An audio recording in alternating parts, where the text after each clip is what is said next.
You know, I've been around for a while. Met some interesting people. Done some crazy things. So you just might think that there's not much that can take me by surprise. You'd be wrong.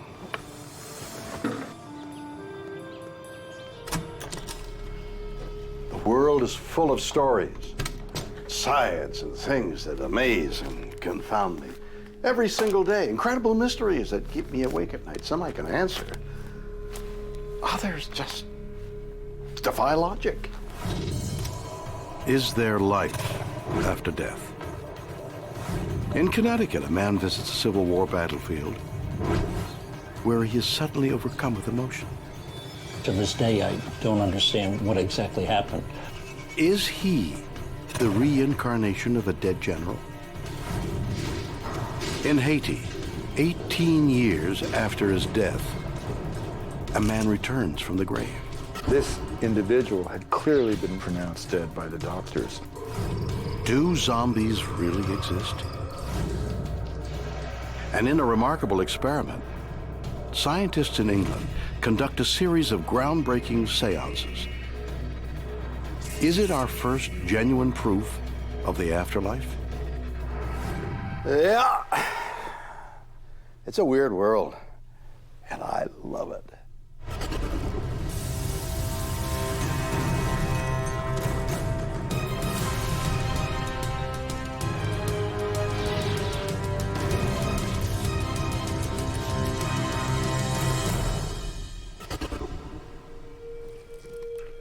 Death. Not exactly pretty. Especially when you consider that one day all of us could end up looking like this. But should we simply accept this as our fate, or is there something else that awaits us? Since the dawn of time, humans have been obsessed with the idea that there's something more than this. Well, is there? Do our lives go on even if we die? Can we return and communicate with our loved ones here on Earth?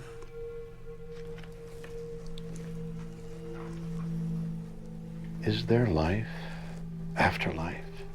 And perhaps the most important question of all, can we prove it? Well, just maybe we can.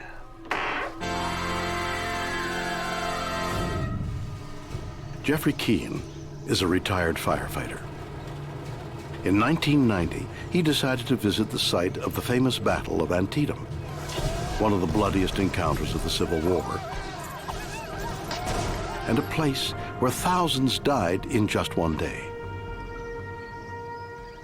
I was traveling down through Pennsylvania with my wife, antique hunting, and I asked my wife if it was okay if we took a little side trip over to Antietam to see the battlefield. But what begins as a fun day out will soon turn into a nightmare. My wife wasn't very much into history, so she remained in the car, and I walked over to where the battle had taken place at the sunken road. Gone about 50 feet when it became very hard to breathe. I started crying. I was very angry. I was very sad. If you take the saddest you've ever been and magnify that by about 1,000 times, that gets close. I was exhausted. I couldn't tell exactly what was going on. I thought I was maybe having a heart attack, but I didn't have any pain.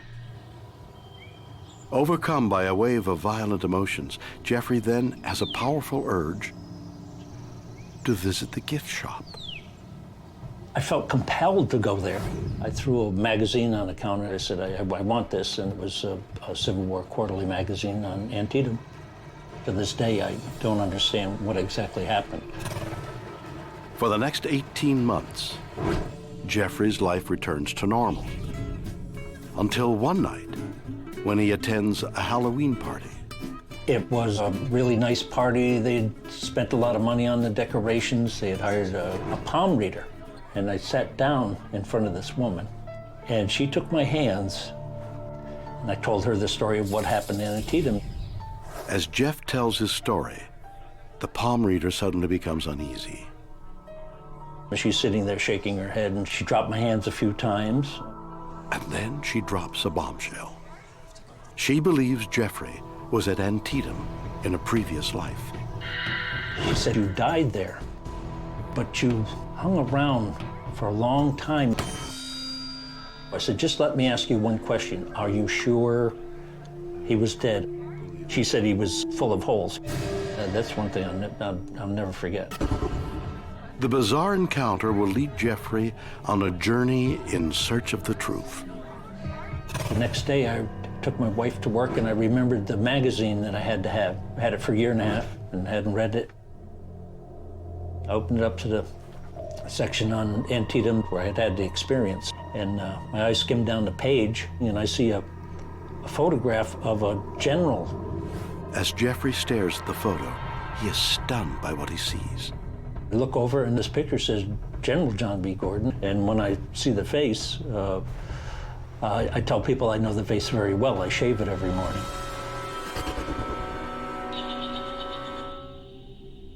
Unless you're unfeeling, unthinking, completely drained of any type of emotion, it's going to have a bit of an effect on you, even if it's just awe and wonder. Remarkably, Jeffrey is a double for General John B. Gordon. But as he reads on, things get even weirder. I read in the story he had been wounded 5 times that day. He was shot through the face, and I figured he had probably been killed there. John B. Gordon was a general of the 6th Alabama Regiment, a hero who was shot in the bloody Battle of Antietam. Could there be a link between Jeffrey and a general who had died nearly 200 years before him? Suddenly, Jeffrey makes another startling connection. It was on my 30th birthday. At 12 midnight, I got such an horrendous pain in my jaw. It radiated down into my neck. I know what it feels like to be shot through the face. That's how bad it hurt. Was Jeffrey's mysterious pain somehow related to General Gordon's injuries? Gordon was 30 years old when he was shot through the face. Same age. That was 10, 15 years before I ever heard Gordon's name. It wasn't like this was worked backwards. I heard about Gordon's wounding. I went over to the hospital, made him fudge up some documents that mimicked the wound that Gordon had 100 or more than 100 years before. Kind of hard to do. And I have the documents to prove the hospital visit. Could all these remarkable similarities be explained by coincidence? Jeffrey believes there's only one answer. I don't need any more proof that there's reincarnation because of all the things that happen to me. We never die. We're continuous. We always have been, we always will be. That's how Gordon found me at Antietam. I always say it's the other way around from what people think. I'd say Gordon found me where our hearts touched at Antietam. What an extraordinary story. Did a Civil War general who died over a century ago reincarnate, jump into Jeffrey Keene's body, and continue his life through Jeffrey's eyes? Are we all in a continual cycle of birth and rebirth, simply interchanging bodies as we go? And if so, this raises yet another question. Do we get to choose? I mean, who was I before I was who I am now, and who will I be next? Could I be you? Now that is definitely weird. But what? Dr. Cynthia Myersberg is a Harvard psychologist. She believes reincarnation is simply a function of how we deal with memories. Something odd happens, and people go looking, as we all do, to make sense of their lives. If you have a rich imaginative ability, it becomes very difficult to distinguish between something that's a record of perception and a record of imagination. Did I dream that, or did it happen? Did I hear about that, or did I actually experience that? And it can be very difficult. Cynthia believes that one way we do this is by creating false memories. False memories are what they sound like. The recollections for either events that didn't take place or didn't take place in the way in which they're remembered. Are people like Jeffrey just making their stories up? If so, why? Memory, although it feels a lot of times like we're watching a film in our mind's eye, that's not what's really happening. We're always reconstructing it from little pieces that we have saved, in a sense, and we put it back together. And our brain fills in for us the missing parts. Researchers have been able to study this phenomenon. It's possible to induce false memories in a matter of moments. For instance, if someone sees a doctored photograph showing him or her as a child in a hot air balloon, people can very quickly form memories for it. The way we measure false memory propensity in the lab is we use something called the DRM, or Diess-Roediger-McDermott paradigm. What the paradigm consists of is we present people with lists of words. In our lab, they listen to them. Then they're asked to write down, without guessing, only those words they're certain they've heard. What makes the task tricky is that each list of words, there's a word that isn't on the list but is related to all the words on the list. So the words might be sour, bitter, sugar, honey, and so forth. But the word sweet is never said. In the lab, past life memory participants were much more likely to endorse having heard words that they didn't actually hear. However, they were no different in terms of being able to correctly identify words that they did hear. So they were more likely to have false memories of words they didn't hear, but their true memory looked just like the control participants. I interpret it to mean that although there's no difference in ability to form true recollections and true memories, there's an increased vulnerability to form memories for events that perhaps did not occur. Can Jeffrey Keen's claim of reincarnation be dismissed as a series of false memories? Does it explain what struck him down? People come to believe they have past lives because something weird happens, something that's outside of the norm in some way for them that they need an explanation for. Is reincarnation real, or simply a product of our minds? Do we all have past, present, and future lives? We know so little about the nature of reality that I think it'd be very, very foolish to say that this cannot happen. An emotional collapse at a Civil War battleground leads a man to believe he is the reincarnation of a dead general. Is it possible we all have past lives? Tariq Sator is the facilitator at the Ontario Hypnosis Center. He not only believes reincarnation is real, he can demonstrate it using a process called past life regression.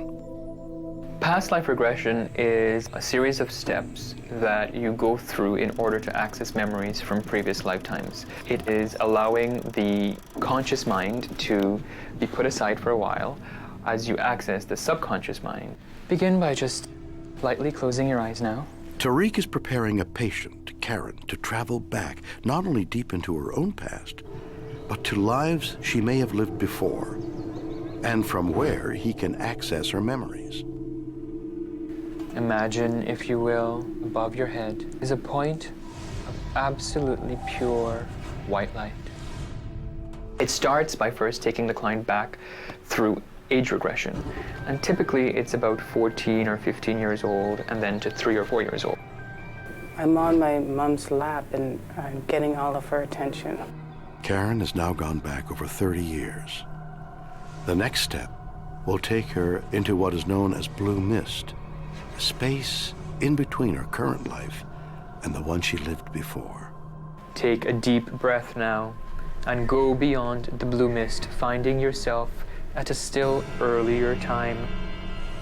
Incredibly, it appears Karen has now entered a former life. I am climbing rocks and there's a forest nearby. Are you male or female? I'm male. I think I'm hunting. Okay. Tariq believes what Karen is seeing is real. They're interacting, they're in the body of that past life. They can see out of that person's eyes. It's very, very personal. To complete the session, Tariq must reverse the process and bring Karen back into her current life and present age. And 1, eyes open, back.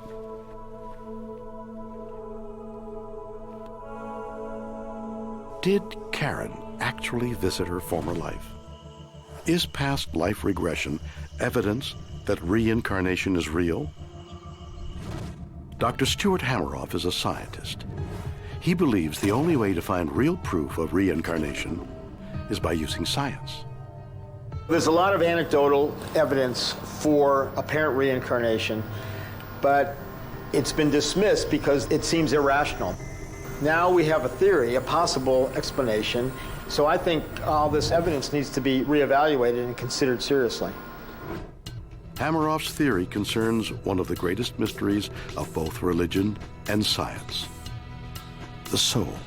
I think the soul is our consciousness, the sum total of our memories and conscious awareness, and I think it can exist outside the body after life and possibly in reincarnation.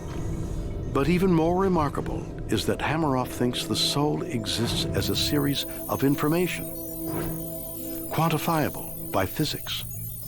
I think a quantum version of consciousness can give rise to something like a quantum soul that can account for a lot of these anecdotal stories that we've been hearing for eons.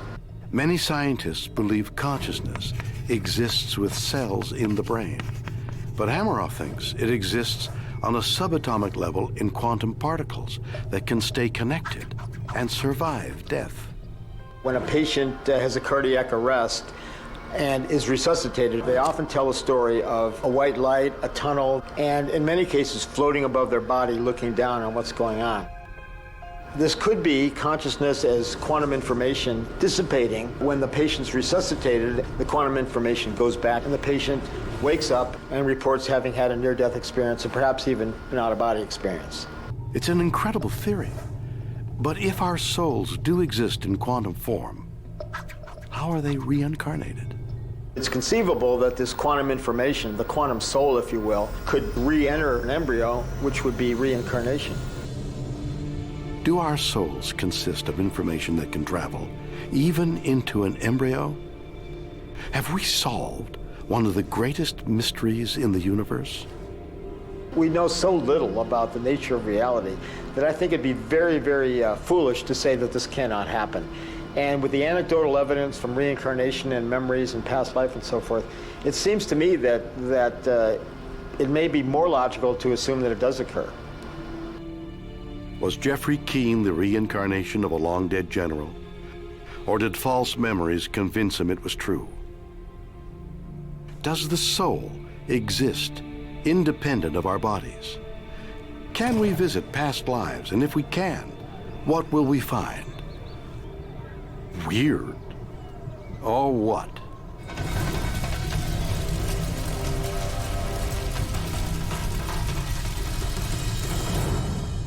Scientists in England conduct a series of groundbreaking experiments. Did they find the first genuine proof of the afterlife?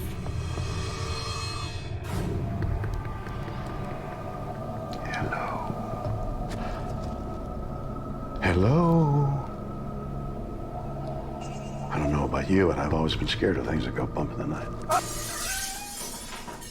Fred! Most of them we can explain, but what about those we can't? Are we surrounded by spiritual entities, the remains of those that have passed from this life? Are they what we call ghosts? And if they are there, are they friendly? And can we communicate with them? Fred!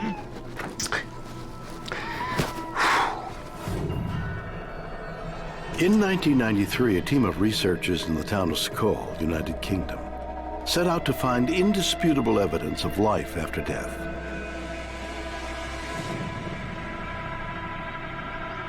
Conducting a series of extraordinary seances, they witnessed paranormal events that would mystify science. They called it the Skull Experiment. What we didn't know was that it was going to become very, very special and work in a pioneering way to provide proof of life after death. Robin Foy led the seances. He believes the experiment was unique because of their attempts to make sure it was credible. It was important for us to show to the outside world that we'd taken every security precaution that we could to ensure that the work was fraud-proof. To conquer the skeptics, the seances were held in the supposedly impenetrable cellar of a suburban house. The whole place was brick. There were no trapdoors. The only door into the cellar was locked internally. Each one of us would wear luminous armbands so that everybody who was present could see that no one moved. We were using a table which was actually fraud-proof so that nobody could get under it and do anything at all. We were seeking to actually get viable proof that we live on after we die. The skull experiment began in November 1993. As Robin Foy and his team assembled in their cellar, they had no idea what might happen. But it didn't take long to find out. After a short while, the spirit lights come, little lights about the size of a pea or slightly larger, very bright, and they would sort of perform aerobatics. Later on, there were spirit voices speaking from mid-air. We were able to hear on a one-to-one basis all of the spirit people. Everybody in that room would be regularly touched by spirit hands. As the experiment continues, the team is amazed as the paranormal activity becomes more intense. All sorts of different things would materialize in midair and then fall down onto the table. We would hear the bang as that hit the table. We may actually have solid spirit personalities moving around in the room. We were pushing the bounds of psychic research further forward than anyone been able to produce or witness anywhere in the past. Encouraged by the success, Foy decided to try something extraordinary. Something that would prove they had made contact with the afterlife. We were doing an experiment with a film that was still in its plastic container. We would have this locked into a security box to ensure that nothing was ever done by us to that film. It was a remarkable and ambitious idea. The team hoped a spirit might somehow implant an image on the film inside the box. If so, it could be the proof they were looking for. When they finally checked the film, they couldn't believe their eyes. That was quite amazing. We had hundreds of photographs that were produced to show us various aspects of the spirit world itself. Some of them were so fantastic they really would knock your socks off. But there was one photograph that was different from the rest. A haunting image of what seemed to be a woman's face.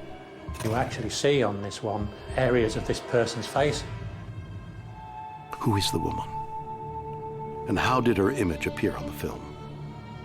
Foy believes this chilling incident makes the skull experiment the definitive exploration into the presence of the afterlife. The skull experiment, I think, was very, very important because it went further than anybody had ever been able to go before in proving the real existence of life after death. Despite his claims, many skeptics doubted the results. Did Robin Foy and his team of researchers make contact with the other side? Is the skull experiment proof that there is life after death? Or could it have been an elaborate fake? One way to find out is to try it for ourselves.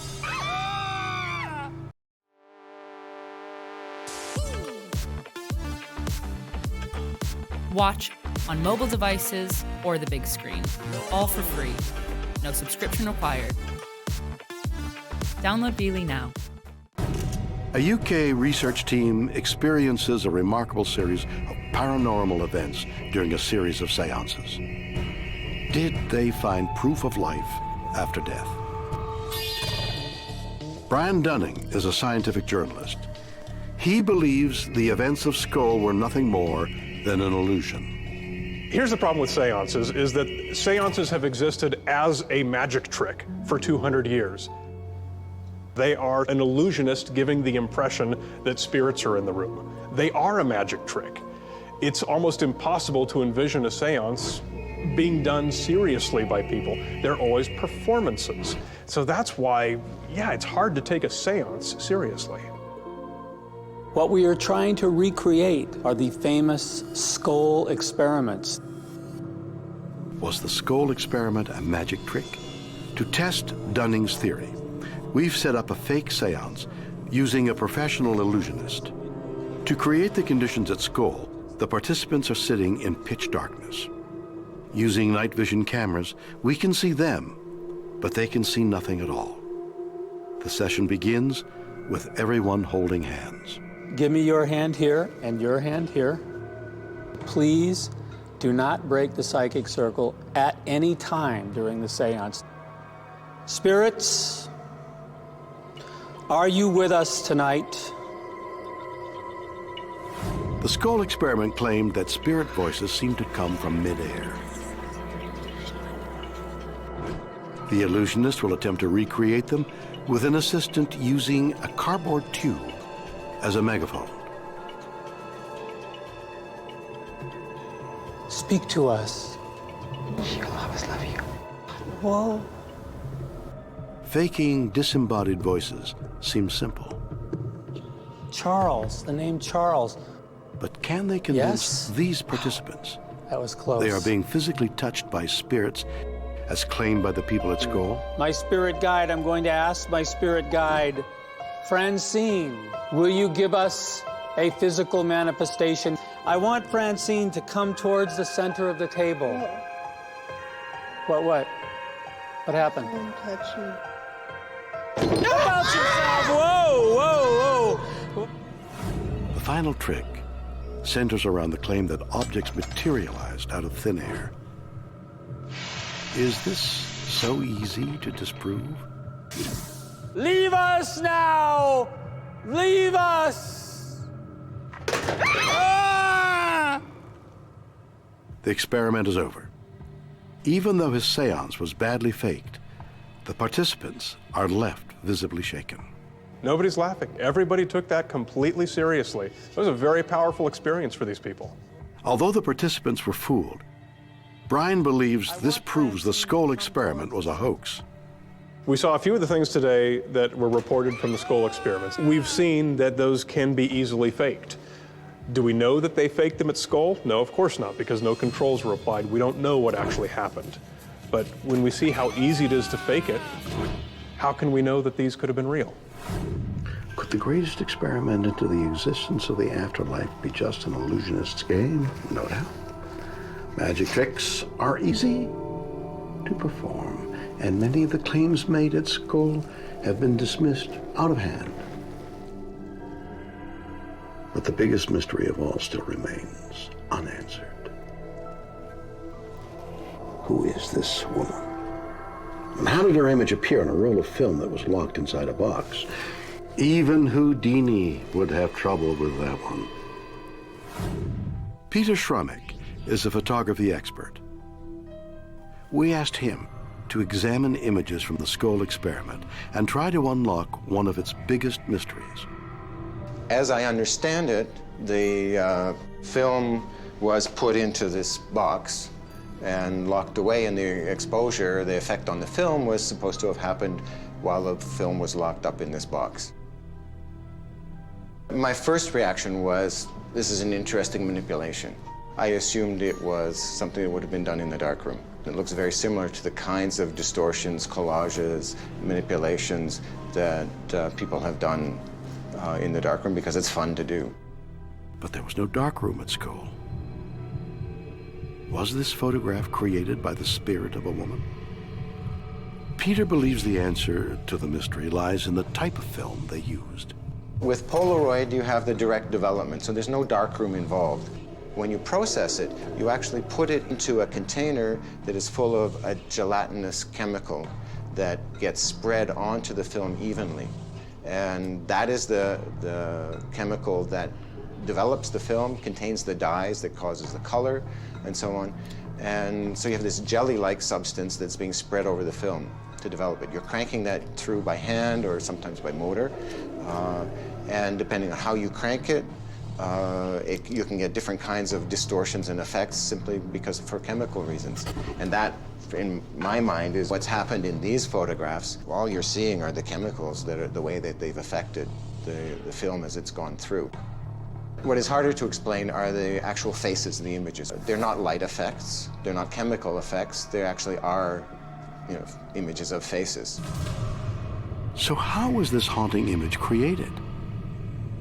My explanation for that would be that the film has been tampered with, and the film has been put through the camera, and these faces have been exposed into it prior to the supposed experiment.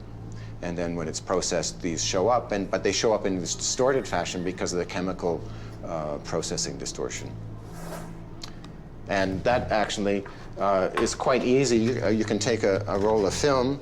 I can take this sort of brand new roll of film. No one's ever done anything with it. I can take it. I can put this film in the camera. I can shoot the roll of film. I can wind it back.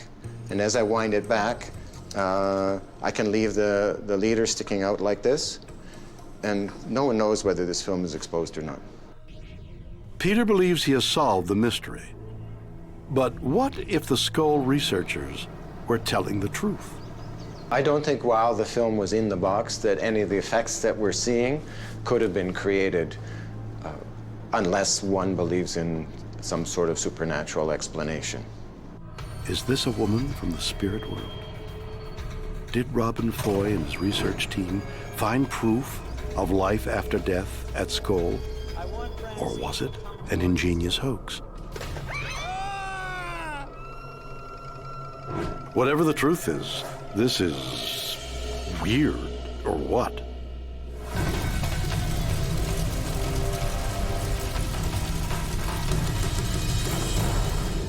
In Haiti, a man dies after a sudden and mysterious illness. 18 years later, he returns from the grave.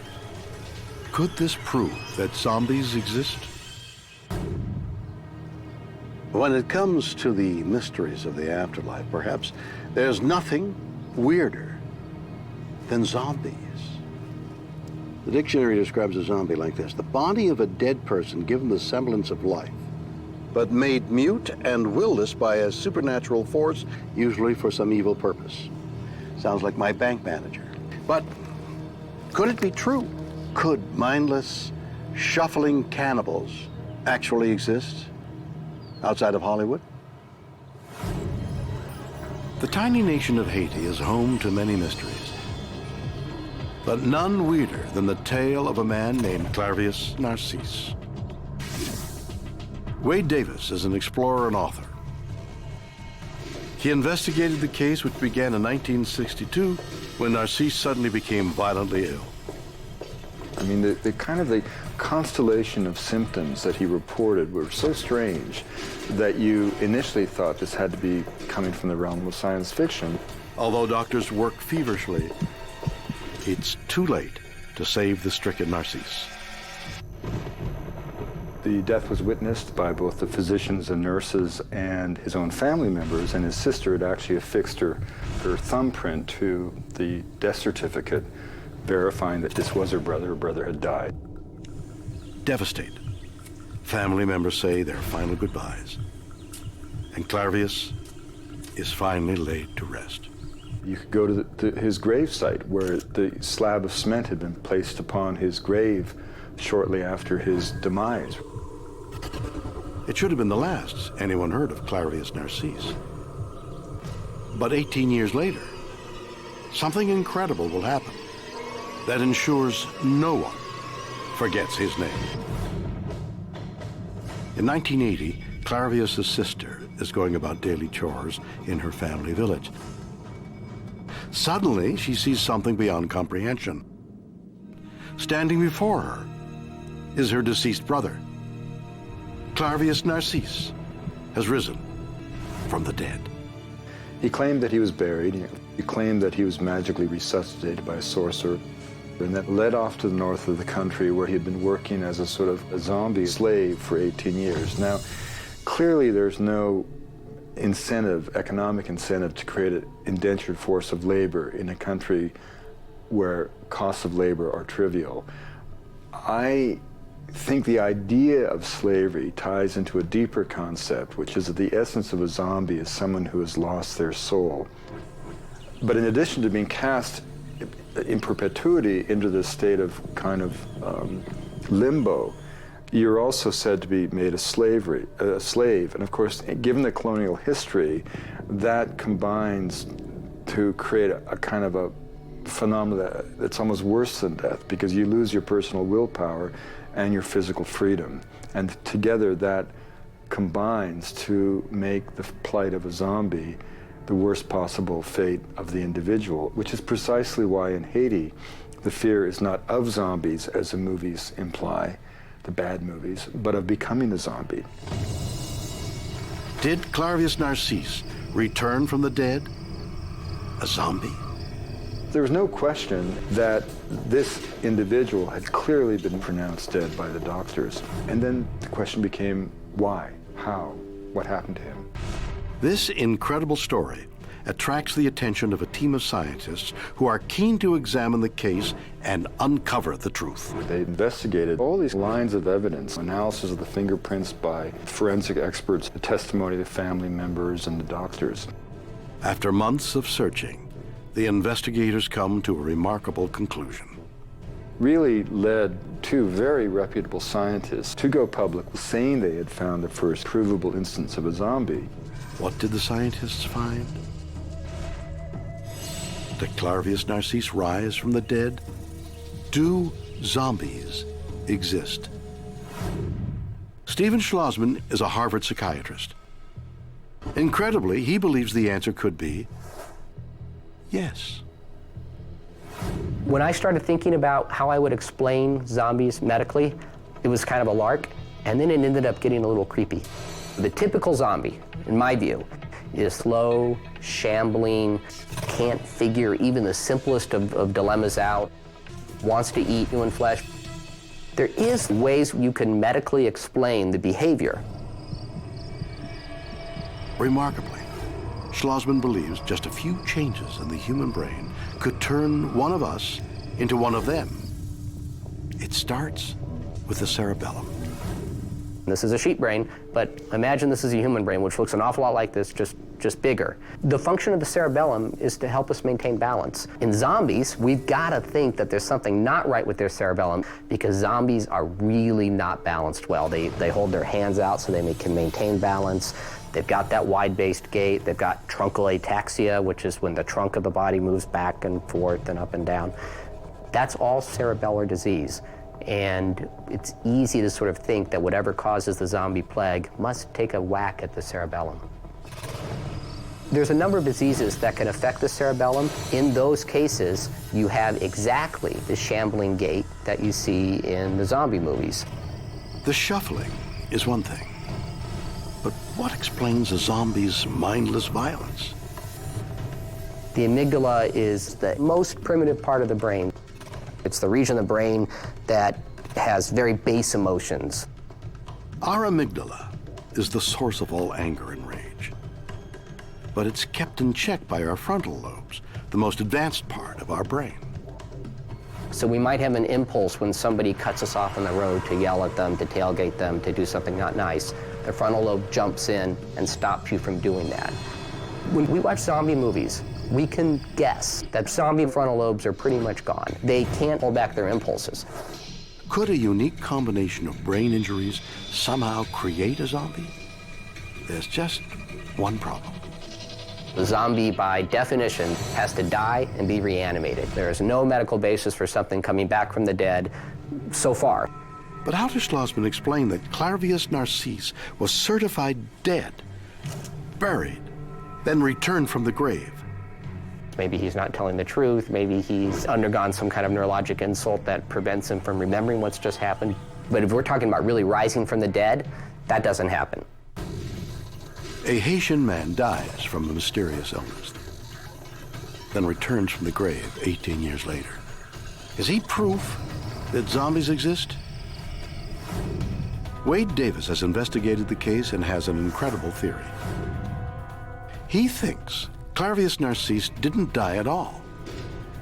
that something made him just seem to be dead. But who or what could have fooled the doctors? There are lots of drugs that can kill, but to find a drug that brings you to the doorway of death and then brings you back into the realm of the living would be remarkable indeed. In 1982, Davis made a breakthrough. He discovered that Haitian voodoo priests were rumored to be using a special poison to turn people into zombies. Was this the drug he was looking for? He decided to visit Haiti and see for himself. Through a series of negotiations, I was able to get a local priest to make this poison for me. I collected all the raw ingredients, which ranged from, dried toads to dried fish, dried snakes, plants, human remains. I collected all the raw ingredients so I could identify them taxonomically. All the different stages of the elaboration, because fundamentally the ingredients are roasted on a grill, pounded in a mortar and pestle, sifted to create this sort of powder.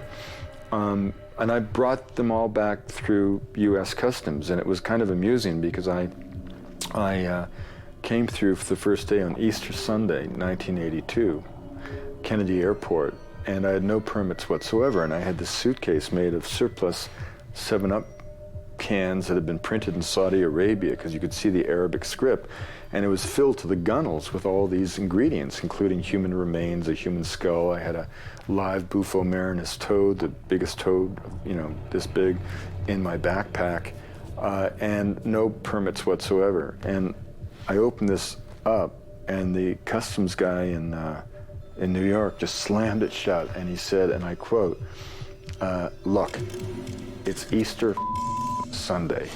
I don't know who the you are. I didn't even want to have to work today. Just get the out of here." Back in the U.S., Davis takes the poison to be tested in a lab. He finds something extraordinary. It contains a chemical more deadly than cyanide. A tetrodotoxin acts by physically blocking nerves, but it brings on a state of apparent death so profound that it has many times fooled physicians. Had the Haitian priests discovered a drug that could replicate death? If so, where did they get it?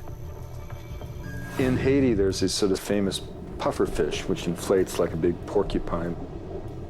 Without doubt, the Haitian sorcerers had identified a natural product that contained a toxin that could make someone appear to be dead. Could this powerful drug produce the symptoms Narcisse experienced?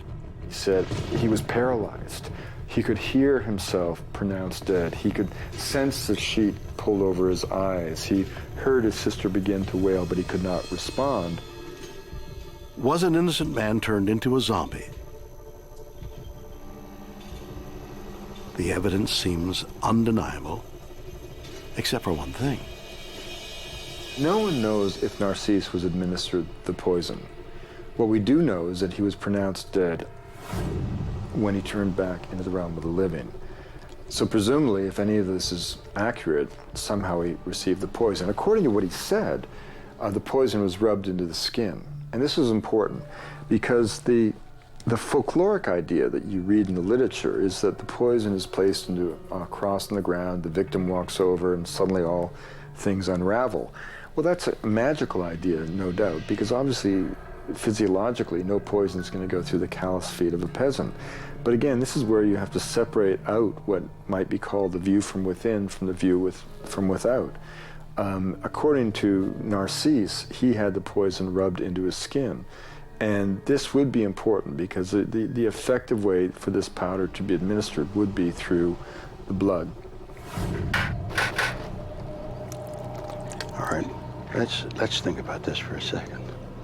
We know that a certain set of brain alterations, diseases, or injuries could cause the zombie-like symptoms you see in the movies. That a mysterious poison has the power to mimic death. But is there any real proof that we can return from the dead? Well, let me tell you something. The living dead are living among us. And they're in Detroit. At a warehouse in Detroit, something remarkable is happening. Inside these containers, 103 people are waiting to return from the dead. This is a cryonics center. The people entombed here have made an incredible choice: to have their bodies frozen after death, with the hope that science will one day bring them back to life. Ben Best is the president of the Cryonics Institute. He believes not only can we survive death, but that the people here haven't actually died. We do call them patients because we don't regard them as being dead in an ultimate sense. I think in practice, be regarded as a hospital, because I think that's what we're doing. We're holding these metabolically challenged patients. But can cryogenics work? It's a remarkable and controversial process. Behind me are our cryostats. They hold liquid nitrogen, which is at minus 196 degrees Celsius. Each of these cylindrical units holds 6 patients. Best believes cryogenics has changed our definition of death. Only a few decades ago, if your heart stopped, that was it. But it's just not the way we see things anymore. How do you keep someone who is dead alive? It begins by pumping oxygen-rich blood throughout the body. This keeps cells alive and avoids damage caused by rigor mortis. Then, the body must be cooled. We don't just drop the patient in a liquid nitrogen. That kind of rapid cooling would be very damaging. So we try to cool in a controlled manner. If you cool too quickly, then you get too much cracking. We can't prevent cracking entirely, but certainly if you just drop the patient directly into liquid nitrogen, there'd be a lot of cracking and shattering. What we want to do is we want to cool as quickly as possible while the cryoprotectant, the medical grade antifreeze, is still in a liquid state. And then when it solidifies, we want to cool very slowly, because while it's in a liquid state, the idea, you want the colder the better. But when it becomes a solid, if you cool too quickly, you create thermal stress. The body temperature is slowly lowered, first by an ice bath, and then in a cooling chamber where it will reach minus 196 degrees. Best believes this will preserve these bodies for hundreds or perhaps thousands of years. But why? It seems to me as if you're preserving all the material there, that some future technology is going to be able to figure out a way to get that all fixed and going again. It's reasonable to think that nanomachines can restore the person to their original condition. Nanomachines already exist. Tiny machines smaller than a single cell. Scientists believe they could soon flow through our bloodstream, targeting viruses, repairing organs, and destroying disease. Can cryogenics give us life after death? Could it even conquer death itself? Best believes it is our greatest hope for eternal living. It doesn't seem so much more unreasonable than to speculate that people will someday live on Mars. Can we die and wake up 1,000 years later and resume our lives? And even if we can, would we really want to? Or do we return as zombies, doomed to a mindless existence? Is life after death really life at all? Weird. Or what?